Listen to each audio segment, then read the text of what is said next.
Sleeping, eating, and trying to get things done have been the most challenging postpartum. But there are 8 things that have been very helpful for me, and I'm going to share them with you. Hey everyone, welcome back if you have been here before, and welcome if this is your first time. So here are the 8 things that I'm going to share. First, have a pre-made breakfast. So on Sunday, Saturday, or whenever it is that your day when you have a person at home with you, whether it's your husband, your mom, sister, auntie, whoever, when somebody can watch the baby, you are going to make a pre-made breakfast and pre-made lunch for the week coming.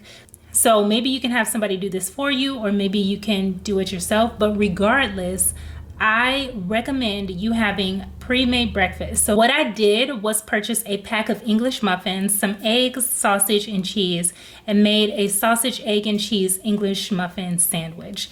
Super easy to make, has a lot of calories, especially if you're breastfeeding like me. You are losing so many calories. You're getting your calcium from the egg and the cheese. You're getting that protein from the egg and also from the sausage.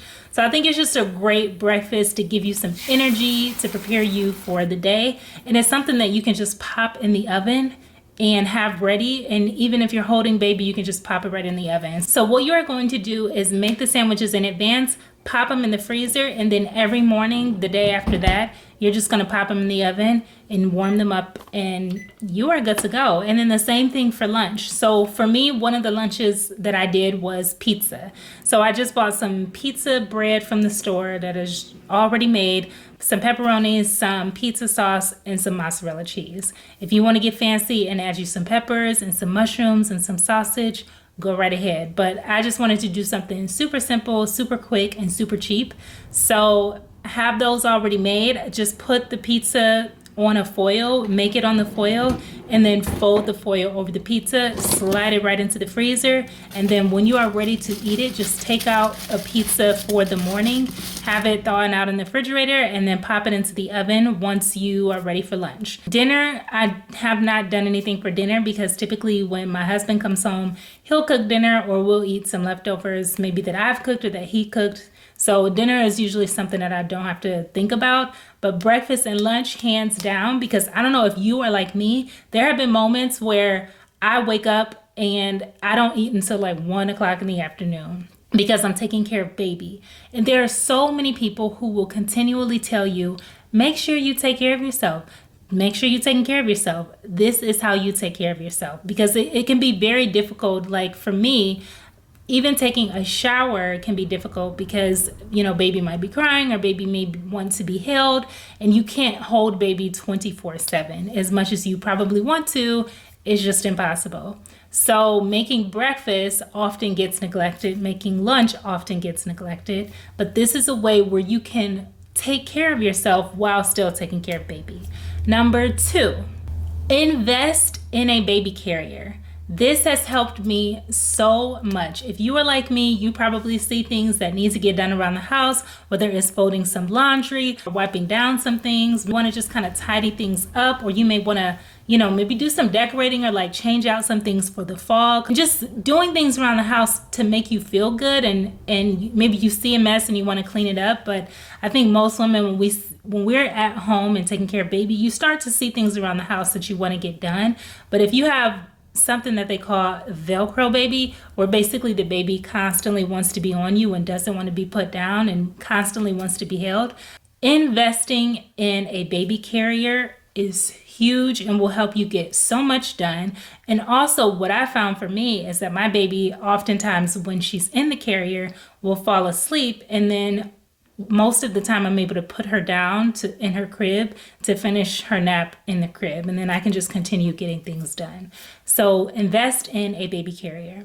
I got mine from Amazon and it has been game changing. Number 3, invest in a bouncer. My husband and I were blessed. The owner of his company at his job gifted us a baby bouncer, and it has been very helpful of keeping her entertained. So like sometimes she just wants to be held, so that's what the baby carrier is for. But sometimes she may want to still be in the room and maybe sitting upright and looking at what I'm doing, whether I'm cooking or cleaning. but she's kind of more so involved. So I sit her in the bouncer, and maybe she has her pacifier or maybe she doesn't, and she is good to go. So having a bouncer, I think it's helpful because you can move the bouncer from room to room. Like if I want to take a shower, I can't hold her in the carrier, so I put her in the bouncer and she just is able to sit there in the bathroom and just kind of bounce herself to sleep or bounce herself and keep herself entertained. So invest in a baby bouncer. Number 4, have some snacks everywhere, especially by your bedside or by a little nightstand where you are nursing your baby in the middle of the night or feeding your baby in the middle of the night with formula. Whatever it is that you do, I definitely recommend snacks even more so if you're breastfeeding because you are losing so many calories. But even if you are formula, just the fact that you're waking up throughout the night and your body is using energy, there's so much energy. And so invest in some snacks, keep them in your nightstand or just wherever it is that you mainly are going to be when you are taking care of baby. And invest in some like high calorie, high protein snacks because your body is doing so much. You are recovering. You are going to need it. And even if you're not a mom and you're a dad who is, taking care of baby, I think that these tips are helpful too, because even though that your body hasn't gone through this transformation like mom's body has, you are still using a lot of energy to take care of baby and take care of mom. So invest in some snacks and keep them everywhere that you are. So I keep snacks in my diaper bag. I keep snacks in the car. I keep snacks by the nightstand. And I have two nightstands, one nightstand where the rocking chair is and one nightstand where the bed is, because when it's 2 a.m, you don't feel like walking around trying to find stuff. And it may sound lazy. It may sound like a first world problem, but in reality, when it's 2 a.m. and I'm in the bed, sometimes I don't feel like walking a few feet to the rocking chair nightstand to go get some snacks. So I have one right by my bed too, because mentally sometimes you're just not there. You're just focused on, okay, the baby is crying. I need to take care of baby, but I'm also sleep deprived. I'm extremely tired. What am I doing? So having snacks everywhere that you are going to be is going to be so helpful for you. Number 5. Get an eye mask. And if you already have one, start using your eye mask so that when you take naps in the middle of the day, even if you have blackout curtains, I found that my blackout curtains still let in a little bit of light and you just want to turn off everything, get an eye mask. And when the baby goes down to take a nap in the middle of the day and you decide that you are going to nap while baby is napping, put the eye mask on. It really helps you just relax and just everything is dark and you can really just wind your body down and take that nap without having like that light, or your brain is just aware that there's some light coming through. So invest in an eye mask.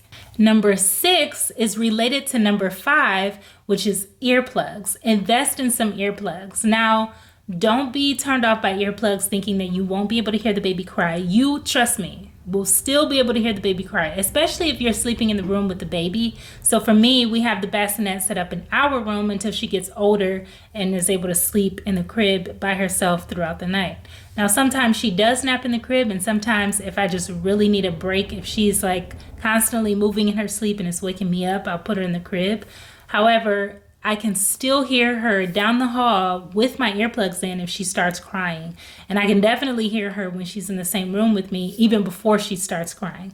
So the reason why earplugs I think are a good investment is because those moments where the baby isn't crying, but just kind of like shuffling around, not really sleep, in and out of sleep, but the baby doesn't necessarily need you to pick the baby up, but the baby is like making noise or like grunting sounds in the middle of the night, or maybe you have a dog, or maybe you have other kids that might be playing in the background, or whatever it is, noise, it just cancels it all out. But you are the baby's mom or the baby's dad. You are going to hear when your child is crying. The earplugs will not let you miss when your child is crying. Trust and believe that.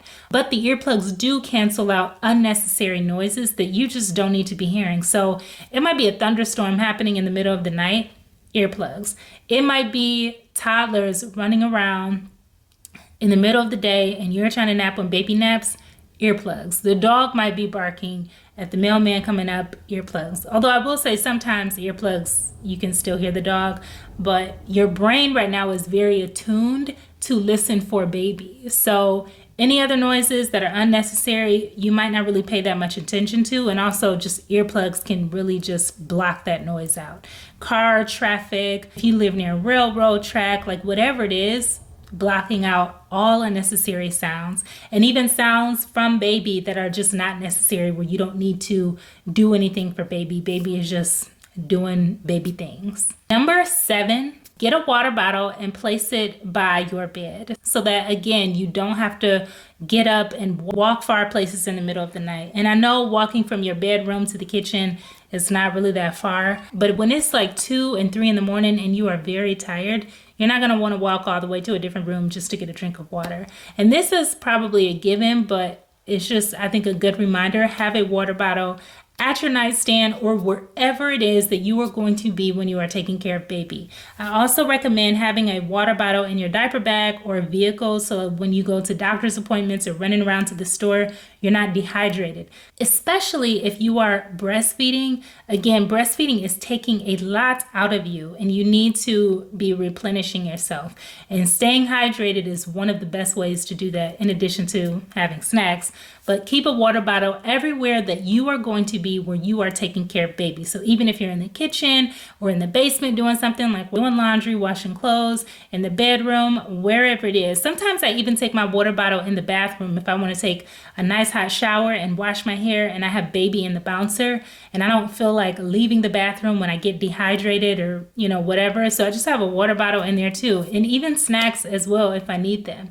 So wherever you are going to be and you are taking care of baby, have that water bottle in there with you. Finally, number 8, the final one, is have a breast pump. So if you are breastfeeding, and this is for the moms who are exclusively breastfeeding, I recommend having a breast pump. Because when you do that, you're able to relieve yourself and have your husband or a relative help take care of the baby with you. So on the weekends, I am able to take breaks and pump and have bottles ready so that my husband can take over and I can just be kind of off duty and give myself some time to get more longer stretches of sleep, like 4 hours, 3 hours, whatever it may be, because typically I'm usually up every 2 hours, sometimes every hour with baby. And if I'm doing that consistently for 7 days a week, like anybody, you just get drained and it just becomes harder and harder to function. But when you have a breast pump and you are able to relieve yourself, you can just recharge a little bit and enjoy those moments a little bit more. So I got my breast pump through insurance. Check with your insurance to see if they cover the breast pump for you, because most likely they probably do. I think most insurance covers it from what I've heard from midwives and doctors. So check to see if you can get it for free, because I got mine for free. I have the Spectra breast pump, and this breast pump comes with flanges, but if they're not the right size for you, you can order different sizes on Amazon. So when I was in the hospital and I gave birth, a lactation consultant came in and she was able to measure the nipple size and the areola size, and she was able to help me find the right size flange that I would need.